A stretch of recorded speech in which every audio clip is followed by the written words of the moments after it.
ಇವತ್ತು ಬೆಳಗ್ಗೆ ನಮಗೆ ಕಲ್ಲಂಬೆಲ್ಲ ಪೊಲೀಸ್ ಸ್ಟೇಷನಿಂದ ಒಂದು ಮಾಹಿತಿ ಬಂದಿದೆ. ಒಂದು ತಾಯಿ ಮತ್ತು ಮಗು ಬಾಡಿ ಡ್ರೌನ್ ಆಗಿ ಆಚೆ ಬಂದಿರೋ ಬಾಡಿಗಳು ಸಿಕ್ಕಿದ್ದಾವೆ. ಸೊ ಇಮಿಡಿಯೇಟಾಗಿ ಪೊಲೀಸರು ಸ್ಪಾಟಿಗೆ ರೀಚ್ ಆಗಿ ಬಾಡೀಸನ್ನು ಆಚೆ ತಂದು ಆಮೇಲೆ ಅವ್ರ ಬಾಡೀಸ್ನ ಐಡೆಂಟಿಫೈ ಮಾಡಲಾಗಿದೆ. ಸೊ ಮೃತಕ ಹೆಸರು ಹಂಸರೇಖಾ 32 ವರ್ಷ, ಮತ್ತು ಗುರುಪ್ರಸಾದ್ ಅವ್ರ ಮಗ 8 ವರ್ಷ. ಇವರಿಬ್ಬರು ಶುಕ್ರವಾರ ಮನೆ ಬಿಟ್ಟು ಹಂಸರೇಖಾ ಅವರು ಶುಕ್ರವಾರ ಮನೆ ಬಿಟ್ಟು ಬಂದಿರ್ತಾರೆ.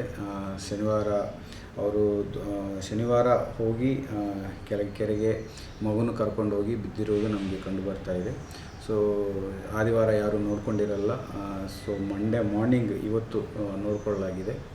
ಸೊ ಪ್ರಾಥಮಿಕವಾಗಿ ಅವರ ಅಣ್ಣ ಕೇಶವ ಅನ್ನೋರು ಕೊಟ್ಟಿರೋ ಕಂಪ್ಲೇಂಟ್ ಪ್ರಕಾರ ಇವರಿಗೆ ಮಲ್ಲಿಕಾರ್ಜುನನ್ ಅವ್ರ ಜೊತೆ ಸಂಬಂಧವಿದೆ. ಅವರು ಕೊಟ್ಟಿರುವ ಕಿರುಕುಳದಿಂದನೇ ಇವರು ಮಾಡ್ಕೊಂಡಿದ್ದರು ಅಂತ ಹೇಳಿ ಅಬೆಟ್ಮೆಂಟ್ ಟು ಸೈಡ್ ಕಂಪ್ಲೇಂಟ್ ಕೊಟ್ಟಿದ್ದಾರೆ. ಆ ಕಂಪ್ಲೇಂಟ್ ಪ್ರಕಾರನೇ ನಾವು ಒಂದು FIR ಮಾಡಿಕೊಂಡಿದ್ವಿ. ಜೊತೆಗೆ ಈ ಮಗುವನ್ನು ಜೊತೆಗೆ ಕರ್ಕೊಂಡೋಗಿ ಜಂಪ್ ಮಾಡಿದ್ದಕ್ಕೆ ನಾವು ಒಂದು ಈ ಲೇಡಿ ಮೇಲೆ ಮೃತರಾಲ ಹೆಸರಲ್ಲಿ ಅಕ್ಯೂಸ್ಡ್ ಮಾಡಿ 302 ಕೇಸ್ ಮರ್ಡರ್ ಕೇಸ್ ಒಂದು ಮಾಡಲಾಗ್ತಾಯಿದೆ. ಸೊ ಈ ಬಾಡಿ ಪೋಸ್ಟ್ಮಾರ್ಟಮ್ಗೋಸ್ಕರ ತುಮಕೂರು ಗೌರ್ಮೆಂಟ್ ಹಾಸ್ಪಿಟಲ್ಗೆ ತೊಗೊಂಡು ಬರಲಾಗಿದೆ. ಅದರಲ್ಲಿ ಫೋರೆನ್ಸಿಕ್ ಡಾಕ್ಟರಿಂದ ವಿಡಿಯೋಗ್ರಫಿಯಲ್ಲಿ ನಾವು ಪೋಸ್ಟ್ಮಾರ್ಟಮ್ ಮಾಡಿ ಮುಂದಿನ ದಿನಗಳಲ್ಲಿ ನಾವು ಇನ್ವೆಸ್ಟಿಗೇಷನ್ ಮಾಡಲಾಗುತ್ತೆ. ಸೊ ಇವರು ಭೂಪ್ಸಂದ್ರ ಅನ್ನೋ ಊರಲ್ಲಿರೋರು.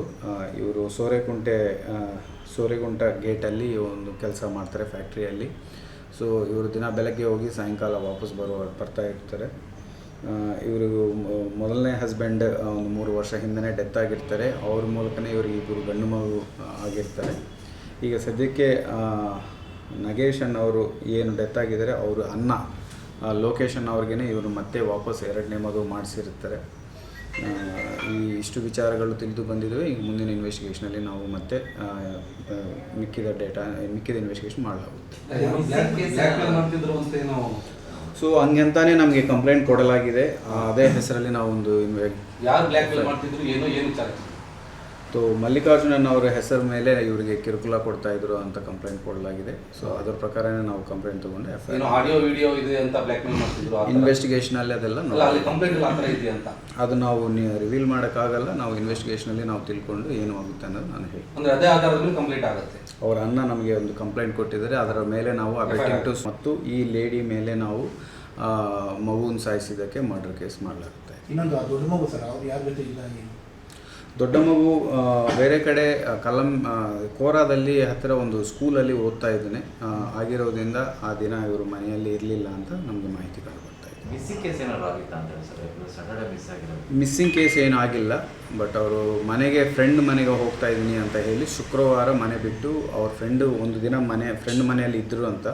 ಸೊ ಶನಿವಾರ ಅವರು ಜಂಪ್ ಮಾಡಿರ್ಬೋದು ಅಂತ ನಮಗೆ ಅಂದಾಜು. ಸೊ ಈಗ ಮುಂದಿನ ದಿನಗಳಲ್ಲಿ ಇನ್ವೆಸ್ಟಿಗೇಷನಲ್ಲಿ ತಿಳ್ಕೊಳ್ತೀವಿ ಎಕ್ಸಾಕ್ಟ್ಲಿ ಏನು ನಡೆದಿದೆ.